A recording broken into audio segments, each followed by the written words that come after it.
आपको अलग-अलग लोकसभा सीटों के बारे में, उनके समीकरणों के बारे में, वहाँ के प्रत्याशियों के बारे में एक अलग सीरीज़ लेकर के आए, जहाँ पर आपको तमाम जानकारियाँ उपलब्ध करा रहा है।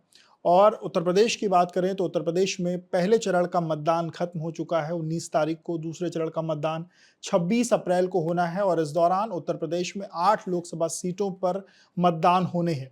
इन 8 लोकसभा सीटों की बात करें तो 2019 में इन 8 में से 7 सीटें भारतीय जनता पार्टी के पास थी और 1 सीट मात्र बहुजन समाज पार्टी के पास थी। पर इस बार क्या रहने वाला है, ये तो 4 जून को नतीजे बताएंगे। हम अभी जिस सीट की चर्चा करने जा रहे हैं वो सीट है अलीगढ़। अलीगढ़ एक ऐसा शहर, एक ऐसी लोकसभा सीट जो अपनी ताला और तालीम के लिए फेमस है। इसके साथ ही अलीगढ़ की और तमाम विशेषताएं हैं। हम विशेषताओं पर भी चर्चा करेंगे, वहाँ के समीकरणों पर भी चर्चा करेंगे और इन सब पर बातचीत करने के लिए हमारे साथ वरिष्ठ पत्रकार ज्ञानेंद्र शुक्ला जी हैं। ज्ञानेंद्र जी, बहुत बहुत स्वागत है आपका। धन्यवाद। ज्ञानेंद्र जी, अलीगढ़ ताला और तालीम के लिए तो फेमस है ही है, और क्या चीजें हैं, किस लिए अलीगढ़ अपनी एक अलग धमक रखता है, एक अलग विशेषता रखता है? देखिए, अलीगढ़ जो पौराणिक मान्यताएँ हैं, उनमें भी इसका ज़िक्र होता रहा है। कोल नाम का एक शासक था। पहले इसका नाम कोल हुआ करता था, उसी शासक के नाम पर, और ये मान्यता रही है कि भगवान श्री कृष्ण के भाई बलराम ने उसे परास्त किया था। तो ये धार्मिक मान्यताओं में भी ये क्षेत्र का ज़िक्र होता रहा है और उसके बाद से अलीगढ़ आज़ादी की लड़ाई में भी इसका किरदार रहा है। और फिर 2 जो यहाँ की चीज़ें हैं, जो बड़ी मशहूर हैं, जो आपने ज़िक्र किया, ताला और तालीम। तालीम की बात होती है तो अलीगढ़ मुस्लिम यूनिवर्सिटी सामने आती है, और ताला की बात होती है तो अलीगढ़ के ताले एक ब्रांड हैं और वो देश दुनिया में मशहूर हैं। जब लोग कहते हैं रामपुर के चाकू, बरेली का झुमका, ऐसे तमाम जब संज्ञाएं दी जाती हैं तो उसमें अलीगढ़ का ताला सबसे अहम और बड़ा अलहदा एक अनूठी पहचान देता है अलीगढ़ को। सर, अगर हमने पहचान की बात तो कर ली, पर चुनाव का समय है। चुनाव में अलग अलग दलों ने अपने अलग अलग प्रत्याशी उतारे हैं, पर हम मुख्य दलों की बात करेंगे। अभी की जो सीट है, अभी का जो वहाँ सांसद है वो भारतीय जनता पार्टी के सांसद है सतीश गौतम, और भाजपा ने एक बार फिर से उन पर दांव खेला है। तो मैं सतीश गौतम की बात करना चाहूँगा। सतीश गौतम जो प्रत्याशी हैं, वो इस वक्त उनकी कितनी एक्सेप्टेंस आप कैसे देखते हैं? क्या कोई एंटी इनकम्बेंसी जैसा उनके लिए इम्पैक्ट है, या सतीश गौतम कितना वहाँ के लोगों के बीच में, वहाँ के वोटरों के बीच में अपनी धमक रख पा रहे हैं? देखिए, सतीश गौतम बीजेपी के जो सांसद हैं, सिटिंग एमपी हैं, और 2014 के चुनाव में जब मोदी लहर थी तब वो यहाँ से जीते थे। उसके बाद 2019 में वो यहाँ पर फिर से जीते, और हालांकि जीत का जो मार्जिन है वो 2 लाख के करीब, पहले 2 लाख से काफ़ी ज़्यादा था और बाद में थोड़ा घटा, लेकिन 2 लाख के मार्जिन से 2019 में भी जीते। और सतीश गौतम को लेकर जब ये तय हो रहा था कि कौन यहाँ पर बीजेपी का चेहरा होगा, तो काफ़ी मंथन हुआ और उस वक्त ये कहा गया कि सतीश गौतम को लेकर थोड़ी सी लोगों में नाराजगी का भाव है। कुछ आक्रोश इसलिए भी है क्योंकि कई सारे जो एमपीज हैं, जो उन लोगों ने जनता से उतना जुड़ाव नहीं रखा, और यही सतीश गौतम पर भी आरोप लग रहे थे। तो ऐसा माना जा रहा था कि यहाँ पर शायद बदलाव हो, लेकिन जब फाइनल लिस्ट आई तो फिर सतीश गौतम के नाम पर मुहर लगाई बीजेपी के आला कमान ने। तो यानी अब वो बीजेपी ये चाहती है कि सतीश गौतम इस बार यहाँ से जीत की हैट्रिक लगाएं। ये बीजेपी का खेमा इस रणनीति के तहत चुनाव मैदान में उतरा है। तो कोई एंटी इनकम्बेंसी जैसा आप कुछ वहाँ देखते हैं इम्पैक्ट, या सब कुछ ठीक है? देखिए, अभी 2014 के बाद से जो बदलाव हुआ है वो ज़्यादातर जो एमपीज़ हैं उनमें से जनता से उनके कनेक्ट की बात है तो उस पर सवाल हो सकते हैं। उनकी एंटी इनकम्बेंसी की बात है, वो हो सकती है, वो फैक्टर तो ज़रूर रहता है। जैसे मैंने बताया कि सतीश गौतम को लेकर ऊहापोह के भाव इसीलिए थे, बीजेपी ने तुरंत पहली लिस्ट में नाम नहीं उनका दिया था।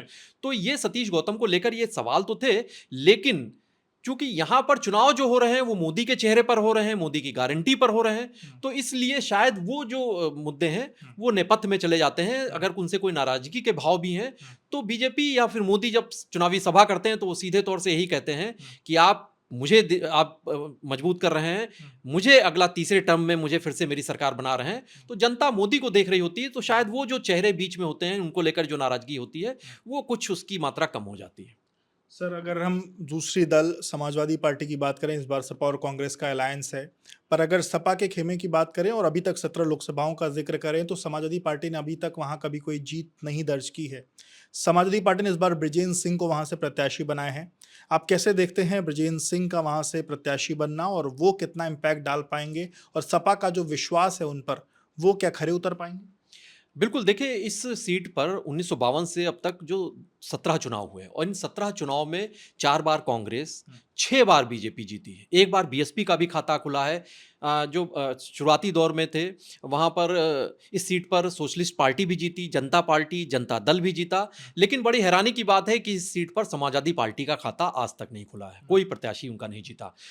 बीजेपी के लिए चूँकि सबसे ज़्यादा बार बीजेपी यहाँ पर जीती है, तो बीजेपी निश्चित तौर से उसका उत्साह बढ़ा होगा। लेकिन समाजवादी पार्टी ने चौधरी बिजेंद्र सिंह को उतार कर एक बड़ा दांव चला है यहाँ पर, क्योंकि इस सीट पर जो जाट मतदाता हैं, वो उनकी जाट भी बिरादरी बड़ी जाट तादाद है, तो जाट बिरादरी से ताल्लुक रखते हैं। तो समाजवादी पार्टी को लगता है कि मुस्लिम और जो जाट समीकरण हैं, वो शायद बेहतर उनको नतीजे दे सकेंगे।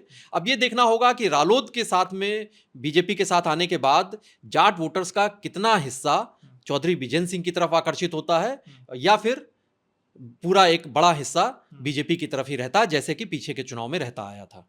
और सर, अगर हम तीसरे दल बहुजन समाज पार्टी की बात करें, हितेंद्र कुमार उपाध्याय को वहाँ प्रत्याशी बनाया गया है। भाजपा ने ही ब्राह्मण चेहरा उतारा है, बसपा ने भी ब्राह्मण चेहरा उतारा है।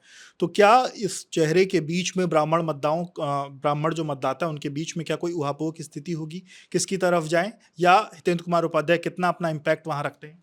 देखिए, बिल्कुल मायावती ने बीएसपी की तरफ से इस बार जो कैंडिडेट्स तय किए हैं, कई सीटों पर समाजवादी पार्टी के लिए, इंडी गठबंधन के लिए दिक्कत है, तो कई सीटों पर एनडीए बीजेपी के लिए सीधे तौर से चुनौती है। उनमें से ही एक सीट ये अलीगढ़ भी है, क्योंकि अलीगढ़ में सतीश गौतम को लेकर जो कुछ नाराजगी के भाव रहे हैं, और हालांकि उनका भी बेस जो जीतने का था, उसमें ब्राह्मण मतदाता किरदार अपना निभाते थे, बड़ी तादाद में उनको समर्थन देते थे। लेकिन बीएसपी ने ये दांव चला, पहले गुफरान नूर को टिकट दिया था, वो ओवैसी के पार्टी के जिला अध्यक्ष रहे थे। बीच में उस बीएसपी में जब शामिल हुए, उसके बाद उन्हें टिकट मिल गया था। लेकिन फिर उनका टिकट काट कर, नाम बदल कर, अब यहाँ पर हितेंद्र उपाध्याय या बंटी उपाध्याय को बीएसपी ने दिया है। तो जाहिर सी बात है कि मायावती ने एक बड़ा दांव चला है, यहाँ पर ब्राह्मण कार्ड चला है, जिसके सर, जरिए मुस्लिम कैंडिडेट का नाम काट के ब्राह्मण कैंडिडेट को उतारना, इसके पीछे की रणनीति, क्योंकि मुस्लिम मतदाता वहाँ अच्छे खासे हैं। बिल्कुल, देखिए यहाँ पर जो 19 लाख वोटर्स हैं अलीगढ़ की सीट पर, उनमें 19 लाख में से सबसे ज़्यादा 3 से सवा 3 लाख के करीब मुस्लिम मतदाता हैं। उसके बाद जाट वोटर्स हैं, फिर तीसरे पायदान पर जाटो बिरादरी जो है, वो भी मतदाता बड़ी तादाद में यहाँ पर हैं, 2 लाख के करीब हैं। डेढ़ लाख के करीब ब्राह्मण और क्षत्रिय मतदाता हैं यहाँ पर, और उसके अलावा यहाँ पर जो वैश्य बिरादरी है, लोध वोटर्स हैं, वो भी यादव वोटर्स हैं, ये भी 1 लाख के करीब हैं। तो चूंकि लोध वोटर्स यहाँ पर एक वो भी बड़ी तादाद रही है, और इसी वजह से ये जो सीट रही है, ये कल्याण सिंह का, उनके कुनबे का भी गढ़ मानी जाती रही है। तो क्या मतलब, अगर ये बात करें जातिगत समीकरणों के अनुसार, आप कैसे देखते हैं किस पार्टी को जातिगत समीकरणों के अनुरूप फायदा होता हुआ दिख रहा है, अगर जातियों की बात करें तो? देखिए, बिल्कुल, जैसे यहाँ पर कल्याण सिंह का गढ़ इसीलिए कहा गया था कि लोध वोटर्स पर्याप्त तादाद में थे, 1 लाख से ज़्यादा हैं। तो ये यहाँ पर इगलास जो तहसील रही है, बाद में हाथरस में जुड़ी, तो यहाँ पर कल्याण सिंह ने यहीं से शिक्षक के तौर पर काम शुरू किया था, और बाद में इन्हीं वोटर्स की वजह से उनको फ़ायदा मिला, और वो यहाँ से चुनाव जीतते रहे। और उनका पूरा परिवार अतरौली सीट से, जो यहाँ की विधानसभा है, उनके पोते संदीप सिंह, पूरी उनकी तीसरी पीढ़ी भी राजनीति में है, योगी सरकार में मंत्री भी हैं संदीप। तो ये बीजेपी को फायदा होता रहा है, पहले कल्याण सिंह को हुआ, और फिर सतीश गौतम की जीत में भी इन लोध वोटर्स ने अहम भूमिका निभाई। अभी बीएसपी की वजह से ब्राह्मण वोटर्स में जरूर कंफ्यूजन हो सकता है, वो मत विभाजन की स्थिति दिखाई देती है। वैसे ही समाजवादी पार्टी ने जो चौधरी बिजेंद्र सिंह को टिकट दिया है, वहां पर जाट वोटर्स पर भी उनकी चूंकि फोकस किया है। अब सजाती कितना जाट वोटर्स अपने कैंडिडेट्स को देखेंगे, या फिर बीजेपी की तरफ ही जाएंगे रालोद की वजह से, ये तमाम सवाल हैं जो सारे मतदाताओं के जहन में भी चल रहे होंगे, और सियासी जो पार्टियां हैं वो तो जरूर इसका आकलन कर रही होंगी। और सर, रालोद जो 2019 में सपा बसपा के साथ था, इस बार भाजपा के साथ है, उस दौरान आपने कहा रालोद जाट वोटों का कितना इम्पैक्ट पड़ेगा, तो क्या 2019 में रालोद सपा बसपा के साथ होने के बावजूद उतना इम्पैक्ट नहीं दिखा? तो क्या ये माना जाए कि रालोद का इम्पैक्ट अलीगढ़ सीट पर उतना है, या रालोद का इम्पैक्ट ना के बराबर माना जाए इस वक्त? नहीं, देखिए, बिल्कुल जाट वोटर्स बड़ी यहाँ पर मजबूत तादाद में है, और पश्चिमी उत्तर प्रदेश में रालोद का असर तो रहा ही है। लेकिन अब पिछले चुनाव में 2019 में समीकरण एकदम अलग थे। रालोद समाजवादी पार्टी के साथ थी, बीएसपी समाजवादी पार्टी रालोद, ये गठबंधन दिखाई दे रहा था। और अब 2024 के जब चुनाव हो रहे हैं तो समीकरण तस्वीर बदल गई है। अब तस्वीर ऐसी है जहां पर रालोद बीजेपी के साथ मौजूद है, तो जाहिर सी बात है रालोद के लिए भी कड़ा इम्तिहान है, कड़ी चुनौती है। उनको ये बताए रखना है, उनको ये दिखाना भी है, जताना भी है कि जाट वोटर्स का बड़ा हिस्सा आज भी उनके साथ है, उनके प्रभाव में है और ये वोटर्स बीजेपी के प्रत्याशी के पक्ष में लामबंद हुए हैं। ये यहाँ के जब नतीजे आएंगे अलीगढ़ के तो इस फैक्ट की भी तस्दीक होगी कि क्या वाकई में रालोद की पकड़ रही है, और अगर पकड़ रही है तो कितने वोटर्स, जाट वोटर्स कम से कम छिटकने से वो रोक पाए हैं, या फिर वो छिटके हैं, या फिर जाट वोटर्स के बड़े चक में समाजवादी पार्टी के कैंडिडेट ने सेंधमारी की है।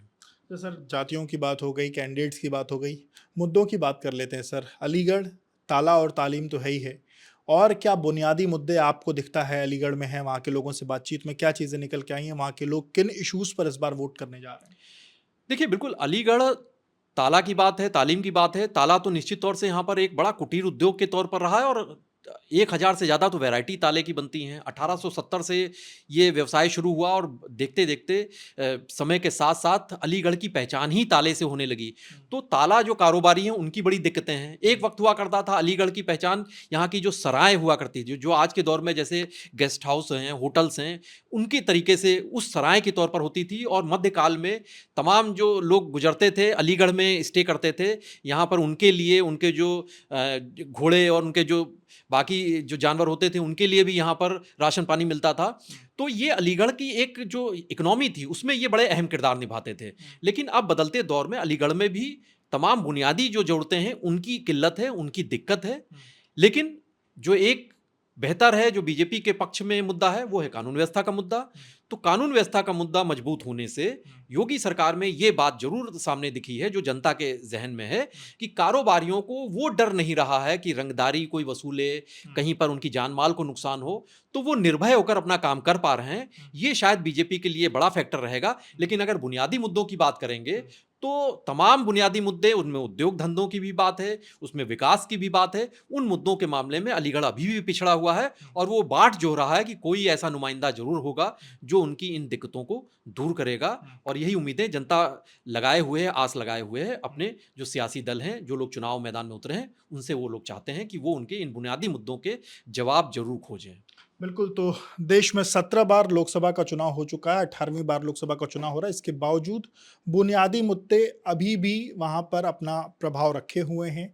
लेकिन उत्तर प्रदेश में जिस तरीके से जातियों का अपना एक अलग इम्पैक्ट है, जातिगत तौर पर भी वोटिंग होती है, तो उसका भी अपना एक अलग सियासी समीकरण बनता बिगड़ता रहता है और इसी कारण लोग चुनाव जीतते हारते रहते हैं। पर इस बार देखना होगा कि जब 26 तारीख को वोटिंग होगी और 4 तारीख को नतीजे आएंगे तो अलीगढ़ का ताला किसकी चाबी से खुलेगा, ये 4 जून को पता चलेगा।